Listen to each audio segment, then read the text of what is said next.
words I have been wanting to say for about 5 months. Good evening and welcome to the Myrna Loy. Woohoo! For this inaugural episode of the Myrna Soundstage, this is a dream that we've had at the Myrna Loy for a few years. We thought, we have this incredible performance space. We have this incredible audience. When this room is packed, there is so much energy. We have amazing musicians coming in and out. And we have Lenny Eckert, our tech director, wizard. So why not record and film amazing concerts so that artists who come through have really good promo material and that we can get the Myrna Loy out there into the world a little bit better. Well, then COVID happened and everybody's life turned upside down. One of the things that we did this summer was we gathered together some local artists and asked them the question, what creative opportunity is embedded in this challenge of our lives right now? And one of the ideas that came forth was, what if we filmed some artists on stage and did this sort of show with interviews and behind the scenes and told the story of the music and highlighted Montana musicians for the rest of the world? Could we do it in a way that we could present to small live audiences and also share it online throughout the world? And we looked at each other and said, that kind of sounds or it harmonizes with the Myrna Soundstage. And so we put this idea together, and here we are tonight. And we are hosted this evening by the person who came up with this idea, John Dendy, who is going to host us tonight. And we are so excited. Everything is an experiment, as we have talked about. So thank you for coming along and riding with us at this watch party. I want to say, part of my job is to say thank you to our sponsors. Please pay attention to the businesses that sponsored our season and that support our activities in Helena. And I especially want to give a shout out to Collision Pro. If you got to back into something in order to go to Collision Pro, you should, because they support the arts and they are really great people. That's the end of my ad. And thank you to all of you for supporting the Myrna Loy and live performances and the arts everywhere. We need them now. And in this moment, we need our host, John Dendy. Hey, Krys. Thanks very much, Krys. Krys Holmes is the person here who says, make it so. Lenny is the one who makes it so. Lenny Eckert is a national treasure, but the nation does not know it yet, so do not tell them he is ours for now. Thank you, Lenny. Welcome to those of you out in the Weber world, and to those of you in this theater, one of my favorite places. I love to be on this stage, even when I'm not playing. It feels good. I am so excited to feature the David and Deidre Casey Band tonight, as well as Los Marvelitos. You may be saying to yourself, aren't you in one of those bands? The answer is yes.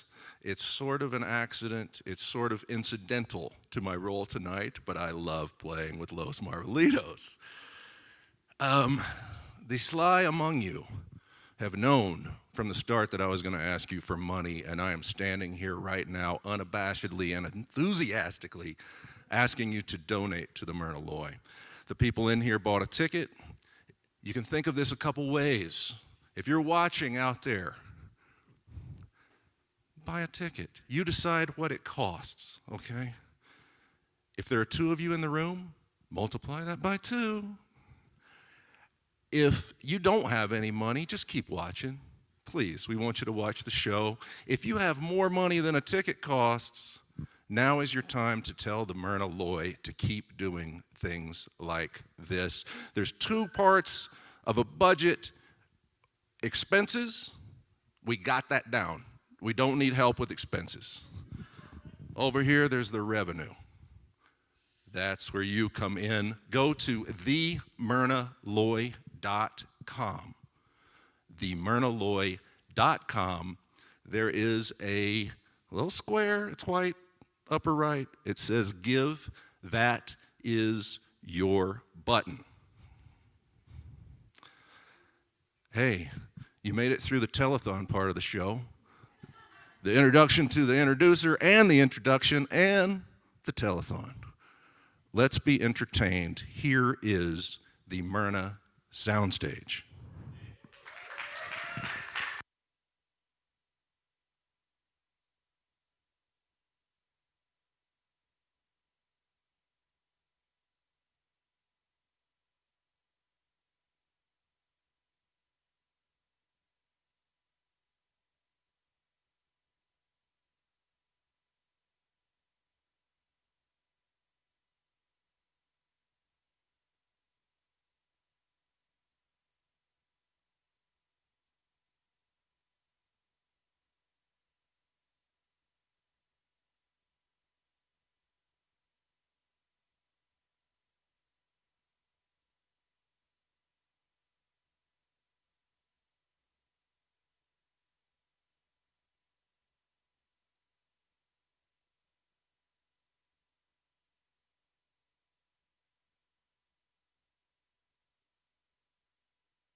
Hey, good evening, everybody, and welcome to the Myrna Soundstage, episode 1.0. Please welcome David Casey of the David and Deidre Casey Band, and Garrett Smith, band leader and songwriter for Los Marvelitos. Welcome, gents. Hi there. Thanks, John.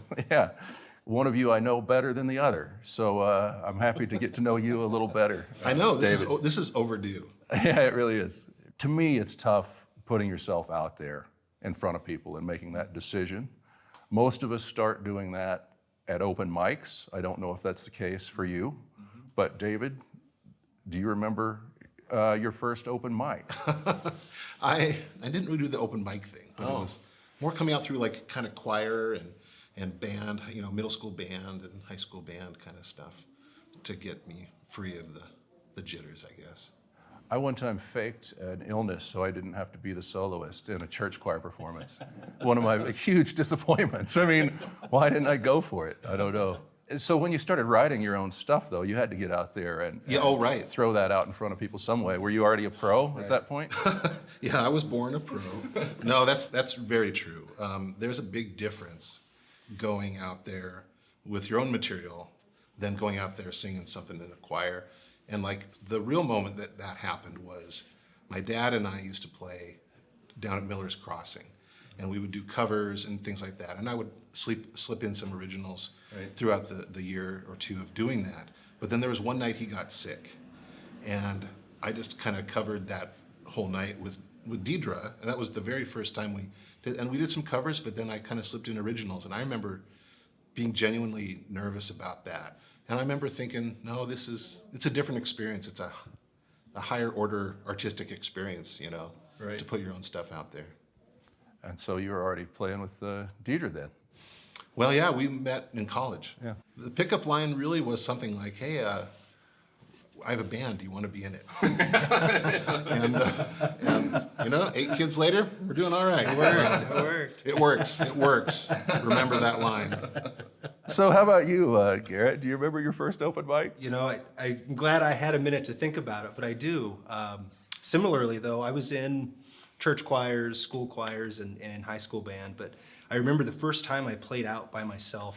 I'd only been playing guitar for maybe 6 months, 12 months or so, and it was a coffee shop downtown in the town I was living in, Farmington, New Mexico. I remember being very nervous, you know, having this new instrument and this new skill I was going to try to debut. And it actually worked out well, though. The owner of the coffee shop asked me if I would come down and maybe play once every month or two. And it was basically just folk covers and singer-songwriter type stuff. But it turned into a kind of a regular thing, so I did that when I was in high school. And that kind of helped me with the performance side and being able to interact with the audience. And through that time, I started to write my own material and like you said, try to slip that in with the covers, but it's kind of where I got my start with guitar anyway. Yeah. You know, the Myrna is about art, and you can make art out of other people's songs, but when you make one up from scratch, that's a different deal, as you were saying, David. Garrett, how do songs come to you? You know, most of the time, it's maybe a melody, something that I'll be humming. I'll be doing some chore around the house or doing some yard work, and I'll have some fun little melody that gets stuck in my head. And some of them come and go, and they're not worth pursuing, but sometimes there'll be that melody that gets stuck in there. And later in the day, I think of it a little bit more, and you know, I might either write it down or might even take a quick recording on my phone or my computer with a 10-second audio clip of me singing or whistling this melody. And I'll revisit that. I'll come back to that over weeks or months and see, is there a chord progression that fits that? Is there a call and response for that little melody part? I feel like lyrics always come last. The words almost always come at the end of the songwriting process, at least for me. That's usually the case. And what about your horn lines? Because that's something, I mean, you think you're a brass player, you think like a horn player. Is the melody that comes to you like a horn thing, or do the horn things come over the top later? You know, it's usually more of a vocal melody. I think about the phrasing of a certain melody, and then to me, the horn line is always the response, or the fill-in part after the end of the verse or the end of the line. But I usually have those horn-type melodies or those other instrumental melodies also kind of tied into the song before I have lyrics.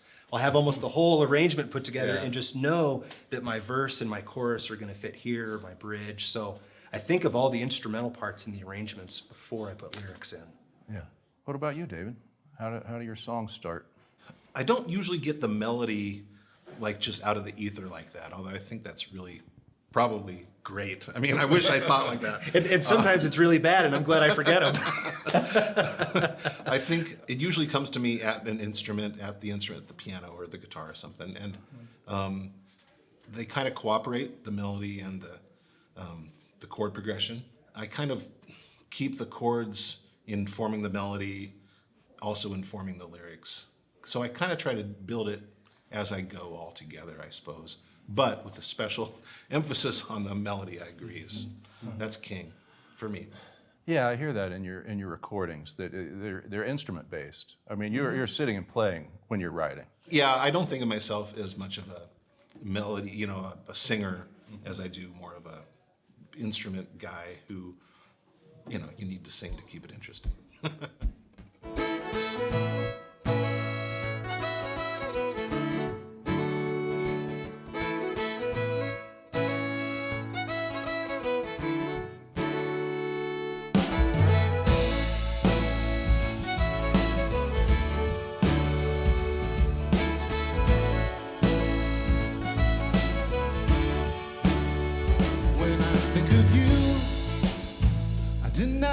Destiny. There are much more mysterious hidden hands at work. The sweet embrace of fortune adversity, and it will not remain unnoticed what that's worth. Ain't we got a good thing going on? Got a good thing going, and it's gonna be alright.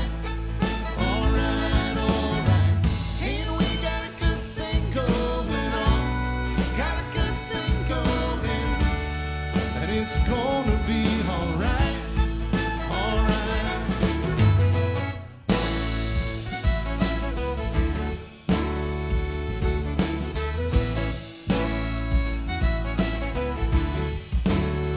How long did I wait? How long did I curse the dark? When nothing seemed to go the way that we had planned. After everything shakes, after everything falls apart, we're finally free from what we built upon the sand. Hey, we got a good thing going on, got a good thing going, and it's gonna be alright, alright, alright. Hey, we got a good thing going on, got a good thing going, and it's gonna be alright.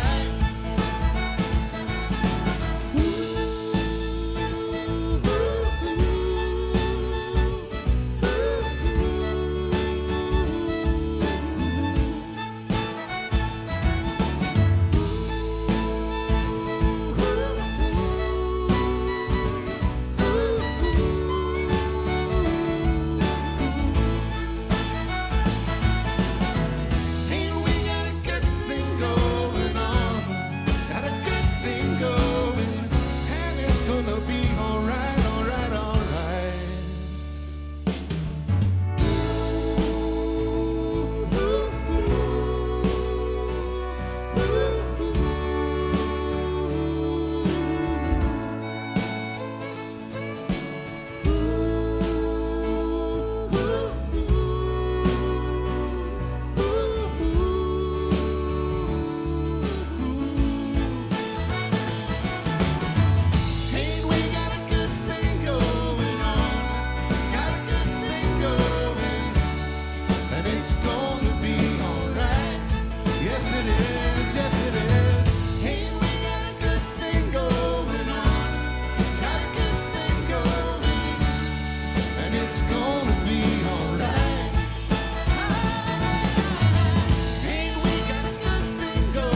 All right, we're going to play a little game here.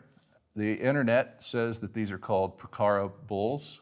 Claire and I got these in Peru. The red ribbon is Garrett. The green ribbon is David. And I'm going to ask you a few questions. First, we're going to take 5 steps back. Don't worry, this isn't a fight. Oh, it's on, whatever it is. I'm going to ask you some questions. Every time your answer is the same, you move closer together. Every time it's different, you move farther apart. Okay. Did you ever write a letter to the editor of a newspaper? No. Yes. Oh. Did you ever catch a snake and put it in a container and try to keep it? Yes. Yes. Right. When you're down to the last bit of corn chips in the bag, do you pour it out into a bowl and put salsa on it and eat it with a spoon like breakfast cereal? No. Yes. Oh, see. All the time. I feel like you're watching me at home, John. Oh, I'm watching. Have you ever auditioned for a play? Yes. Yes. Wow, all right. I wish I had. As an adult, have you ever eaten food in a grocery store? Now imagine the Olives or something like that. Have you ever eaten food in a grocery store while you were shopping and not paid for it? Yes. Yes. All right. Well, I'm not sure I did the distance right, but the purpose of this game is to see whether you're more alike or more different. Sure. And we had 3 alike answers and 2 that were not alike, and you guys are more alike than different. Congratulations, you're both wonderful people. Wow. Yeah. Yeah, pickled ginger at Winco. Apple fritter. A whole apple fritter? Whole apple. Whole apple fritter? I was a college student. I was like, against the law. I'm getting an apple fritter. Yeah. David, what are you working on? Well, not as much live stuff, but the inspiration, the work has to keep coming. So I just have made an effort to be writing and practicing and doing all that stuff. And then we are recording an album too. This was a great time to get in the studio, and because the guys and folks just aren't as busy as it turns out. So it's been a good time to be in the studio. I would love at the end of this when live music comes back and that experience is filled not with just like, oh, I loved that old tune, let's hear it again, but I would love for the artists collectively to just bring a whole batch of new stuff out there, and we revisit live music with a bunch of new stuff. And what about you, Garrett? I ask as an interviewer and as a band member. Sure, yeah. What do you have planned?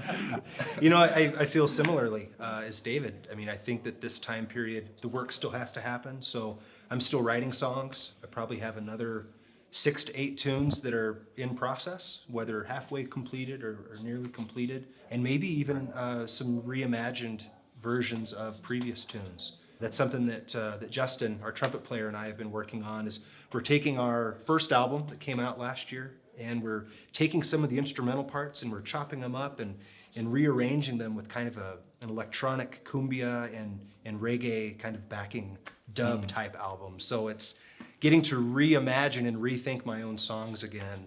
And I'm also using this time just to try to explore and listen to new music. I'm trying to hear either what other artists are putting out currently, whether it's an at-home session or a streaming performance, or maybe some historic albums that I just never really dug into at the time. So it's a chance for me to kind of explore and discover new things too.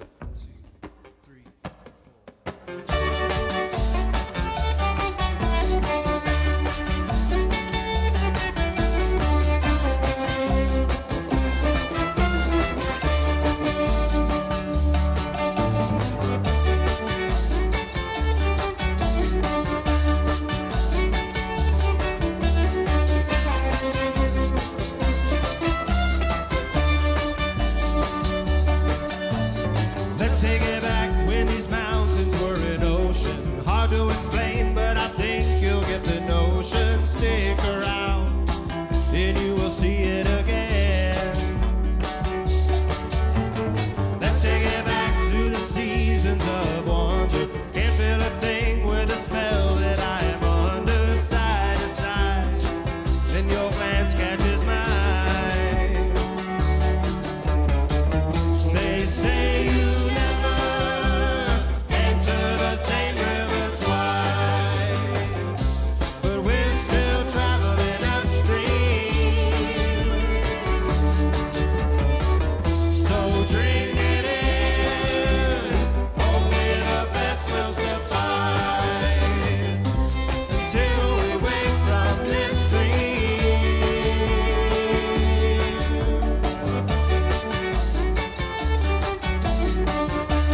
And we're back.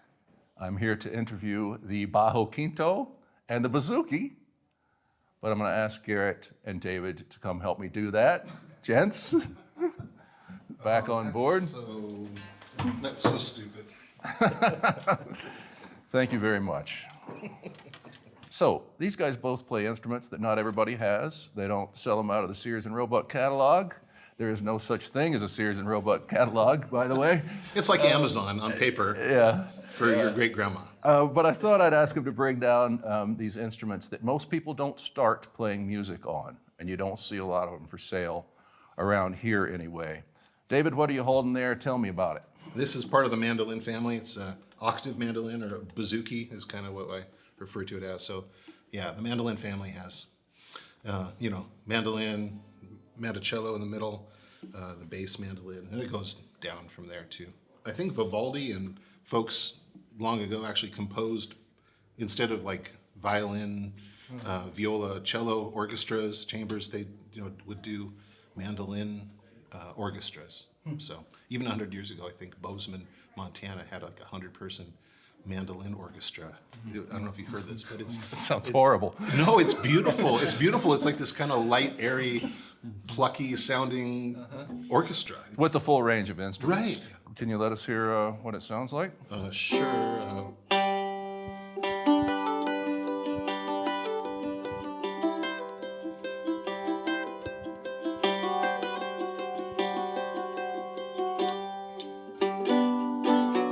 Sure. Whatever. Yeah, like a lower pitched mandolin, double strung. Yeah, double string, the same as the mandolin. And I tend to capo at 5 quite a bit. Down here, it's just harder to, when you really have to use your pinky and spread way out, because you're up at the 7th fret there before. So you're doing these ridiculously big chords, and they're not bad, but Right. do you capo around on that? I don't, and you talk about big chords. This is an instrument where even the major chord shapes are usually spread out. Oh, yeah. 4 frets or more. So tell us what it is, Garrett. How'd you get into it? Where'd you find it? Sure. So this is a bajo quinto. That means bass fifth in Spanish. It's a traditional Mexican instrument. The thought is, the history is a little uncertain, but in southern Mexico, they developed a number of double string instruments influenced by Spanish colonists. And they think that this might have originated as an Italian type guitar. And then they developed versions that had 5 pairs and 6 pairs and 7 pairs. And eventually they landed on what's called a bajo sexto, which is a 12-string version.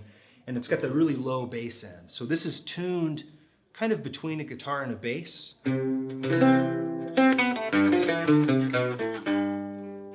Originally, it was, again, part of these string orchestras through the early 1900s.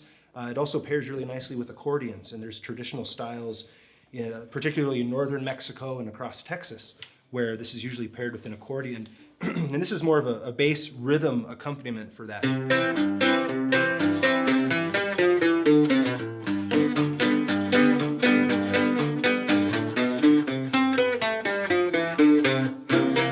Cha-cha-cha. And in more modern music where there's maybe an electric bass or a drum set, usually the bajo quinto player is relegated to playing for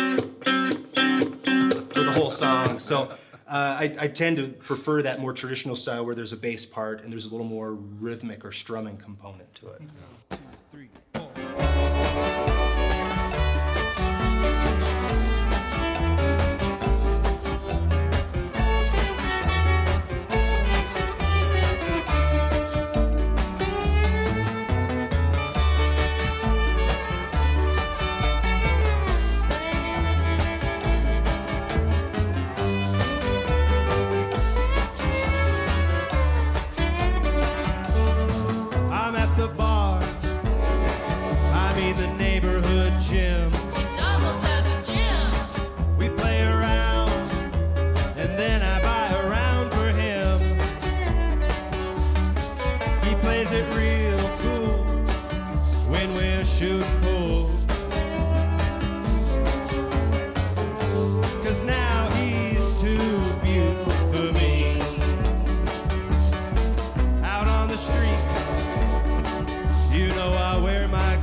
you see. 'Cause now they're too cute for me.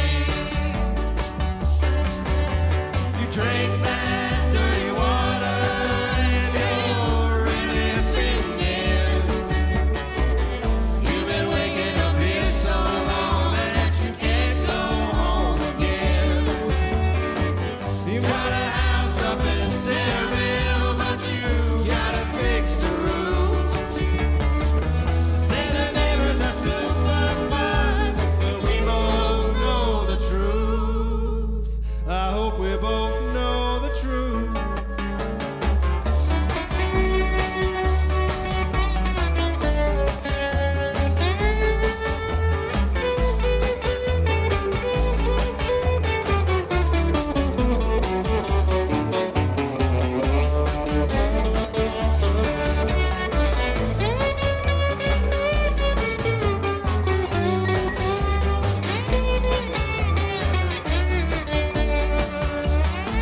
See all them girls with the way they flirt.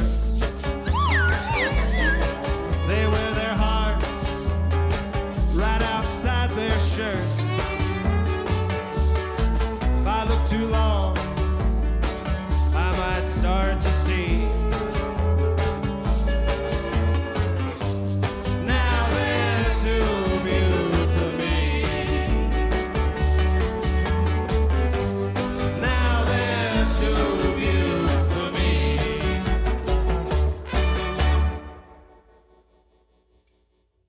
David, I'm pretty unfamiliar with your music, and I did take some time to listen to your most recent record last night, as a matter of fact. All right, so it's fresh. But the first thing I saw on your website is you have a lot of records. You didn't make it, I mean, you have 7 or 8 records or more, and that's excluding Water Carvers, right? Right, back, right. Back in the day. This is 11th record, I suppose, since Water Carvers Guild stuff started in about 2000. So, yeah, you know, I think I never really set out as an act of will to just do that, but I think I have somehow stuck with it. I mean, it's in season and out of season of just writing tunes in different eras of our life, and somehow I keep recording them. Well, good. And you say our life. I mean, you're in a band, sometimes a duo, and sometimes a bigger band with your wife, Deidre. Right.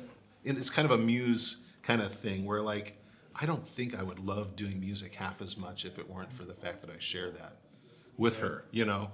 And so it's not like all the songs aren't like all about us or things you know, like Islands in the Stream or whatever, but it's like at the same time, I can't imagine really being a musician if my relationship with Deidre was so central to who I am as a person. And then our kids, our family life too. Like, so there's an album of kids records back there in the past and I continue to write songs to entertain our kids and inspire them in a way too. So it's all caught up in the big mix that is my life. Well, we all have that in common. We all play in bands with our wives. I had in mind to set up sort of a newlywed game situation. We didn't get around to that. But Next season, season 2. That's right. Yeah. I meant to call Deidre and Aaron and say, what's the most annoying thing that you have to deal with being in a band with your husband? Yeah, Garrett, Aaron plays percussion. That's right. Yeah, she plays percussion with Los Marvelitos, and she has a long history of dance and choreography and a great sense of rhythm. And it's funny because she won't consider herself to be a musician, and then I remind her that she's played countless shows and she's on records and she is a musician. And it's just, it kind of, she doesn't describe herself that way, but I think it is a lot of fun to have her be a part of that. Before she was with Marvelitos, she came to all of my performances with other bands. And she said, you know, if I'm coming to all the shows, I should be getting paid and getting drinks out of the deal too. So it's actually worked out really well, and it is a lot of fun, and it makes scheduling shows a lot easier too. So. And I will say that Erin's rhythm is spot on. We started playing without her in the band, Right. and then just couldn't go back. And Claire has added in percussion as well in the band. You know, speaking of percussion, David, I mean, this isn't a question, but I just have to give Deidre a compliment. The tambourine is a devil's plaything. It can be horrible. My dad says you should be licensed to operate one. It is terrible. It's really hard to play. And there's these jokes about like Linda McCartney and Patti Scialfa and all this stuff, and it gets a bad rap for a reason sometimes. But she's singing harmony with you and playing the tambourine at the same time, and that is no easy feat. She's spot on. Yeah. If you want to play the tambourine, borrow one first, go to a closet, wait till no one is at your house, go outside when your neighbors are on vacation.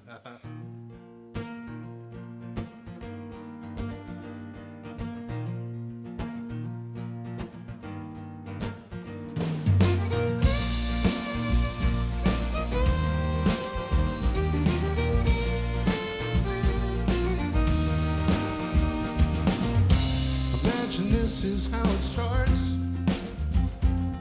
A twitch upon the thread that leads me home. We did our best to play the part. Me and my slow to learn soul. Me and my slow to learn soul. I'm hoping I'm heading home now. 'Cause I searched high, but lately I searched low. What if we save the best for last? How else am I gonna know? Till that twitch upon the thread leaves me back home.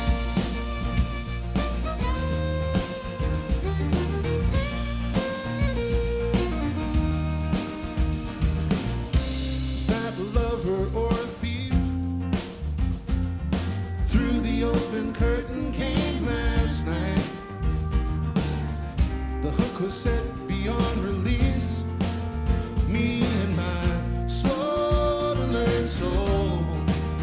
Me and my slow to learn soul.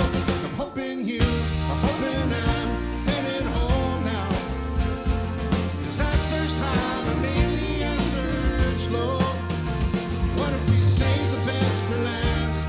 How else am I gonna know? Till that twitch upon the thread leads me back home.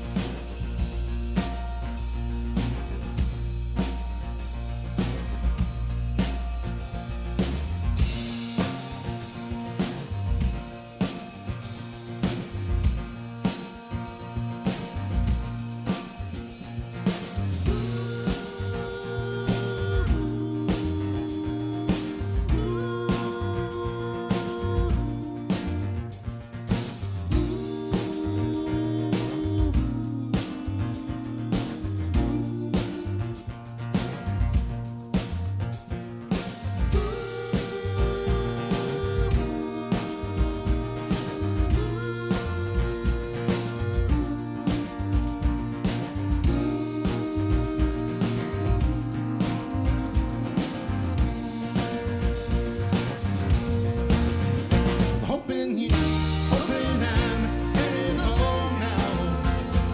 'Cause I searched high, but maybe I searched low.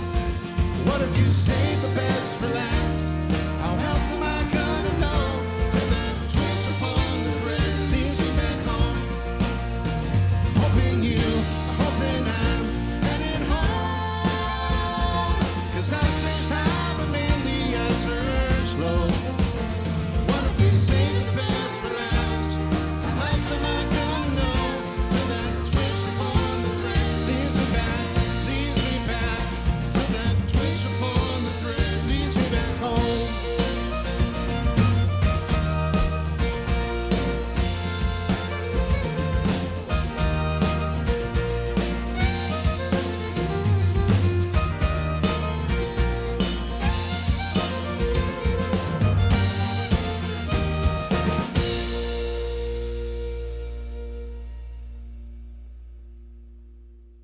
Garrett, you lead a cumbia-inspired band.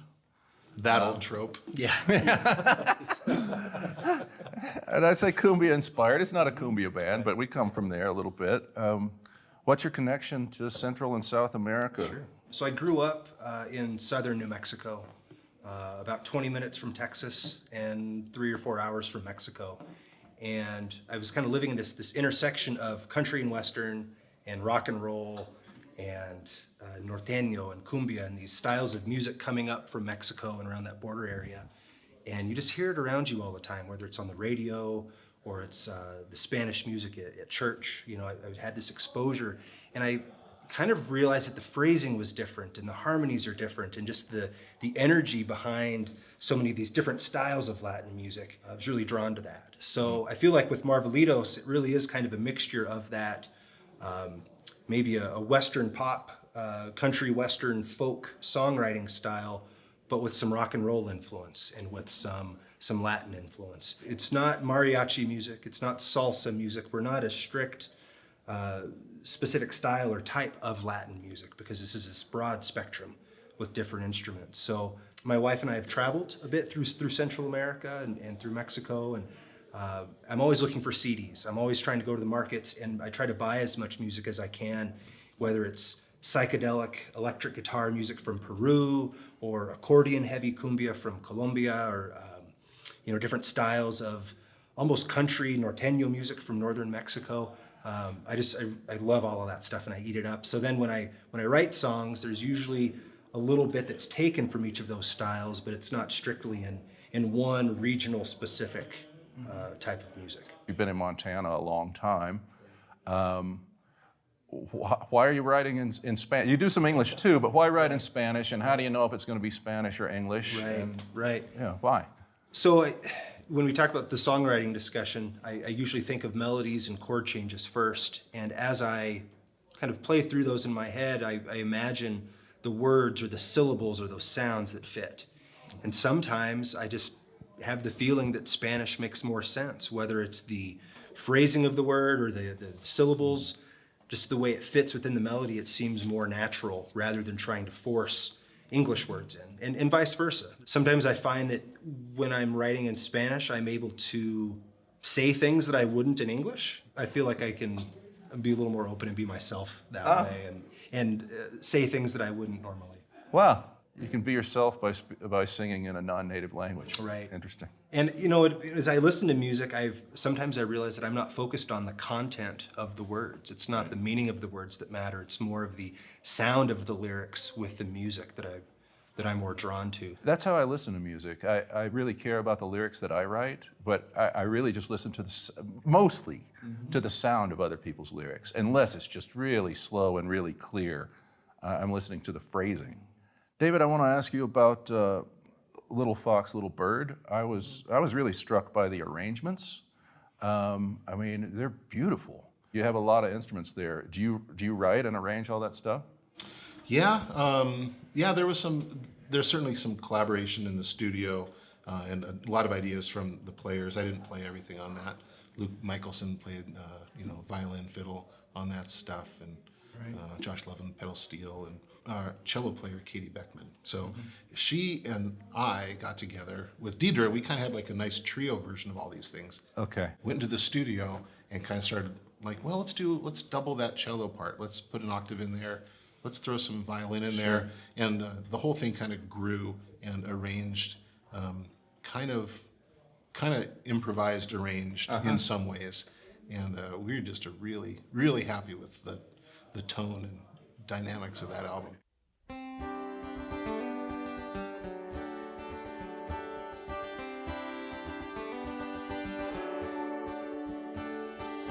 Is that your mama or your papa picked out that brand new dress? Brand new dress. No sister hand me down, all for you. It's a brand new dress. Brand new dress. Picture all the places you'd be dancing, you'd be spinning round. Picture all the faces you'd be lighting up, how you held a crowd. And they say, ooh, ooh, ooh, ooh, ooh, ooh. They don't know what to say, seeing you this way. They say, ooh. Don't know what to say, 'cause you haven't aged a day. You haven't aged a day. I see your brother, he's the only one who reaches out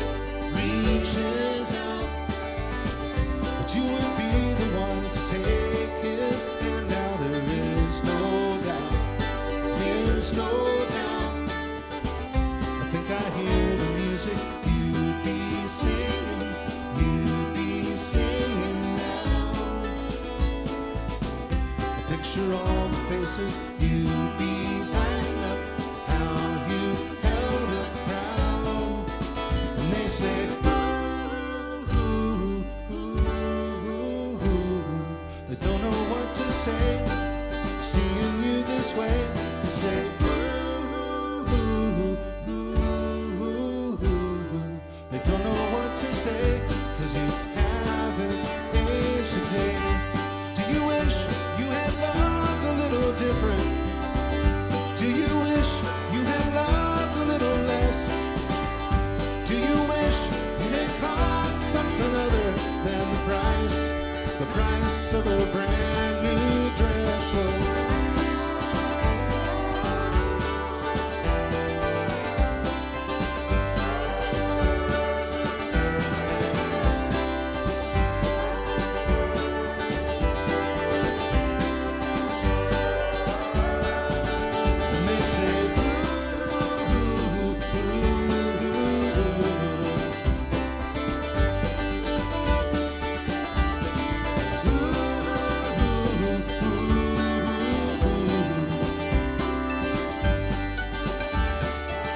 And they say, ooh, ooh, ooh,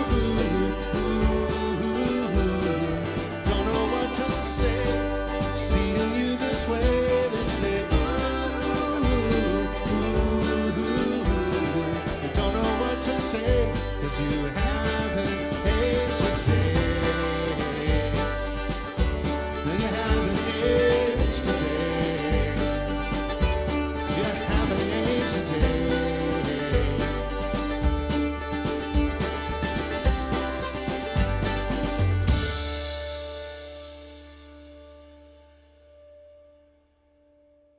Both got to play on the Myrna stage with your bands. The recordings came out wonderfully, I think. What was the experience like for you, David, the recording session itself? Well, that was a great experience to be on the stage. Kind of weird with no audience, you know.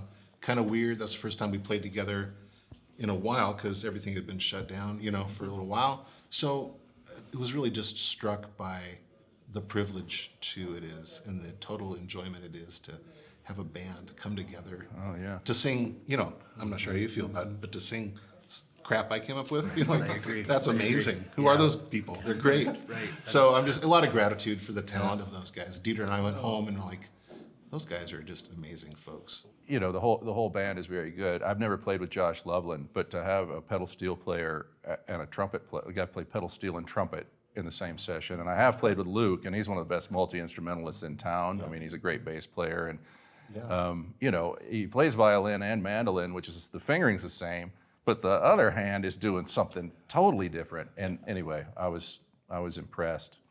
How about you, Garrett? What was the experience like recording on the Myrna Soundstage? You know, similarly, I was just so appreciative of the whole experience. It was a very comfortable setting, even without an audience. And it was fun for us to play some new tunes. We played some songs that we might have only played once or twice for a live audience before everything shut down. Songs that didn't make it on the last record. So it's kind of fun to have a snapshot of those songs as they're developing. And it's a little preview for people about the things that are to come. Right. Well, I sure had fun doing it, and it was nerve-wracking at first, because anytime I'm being recorded, it's just nervous-making. But then I ended up just playing. I went back and listened to it, and I was like, I think I sang a harmony I've never sung before. Yeah. And that's when that's when you know that you're just playing. I mean, I'm not like Greg Hayes. Greg is the guitar player in Los Marvelitos. Every time he plays a solo, it's completely different than anything he's ever played. I'm not that way. So if I free up and do something new, I know that I'm no longer freaked out. Right. It has been a joy to sit here with you guys and talk to you about your art, your craft.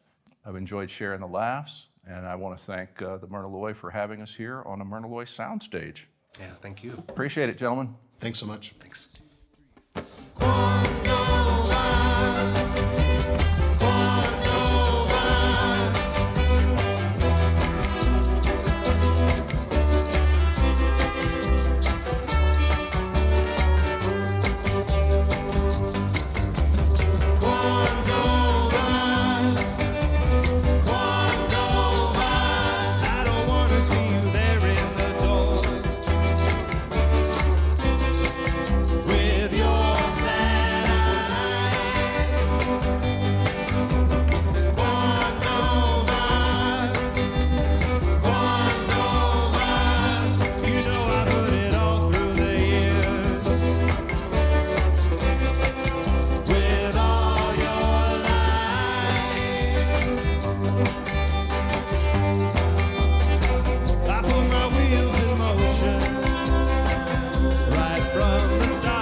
October 22nd, Thursday, October 22nd, put it in your phone right now. Max Hay and Christy Hayes will be the guests. I am so pleased. Thank you so much. Go out there and have a good time.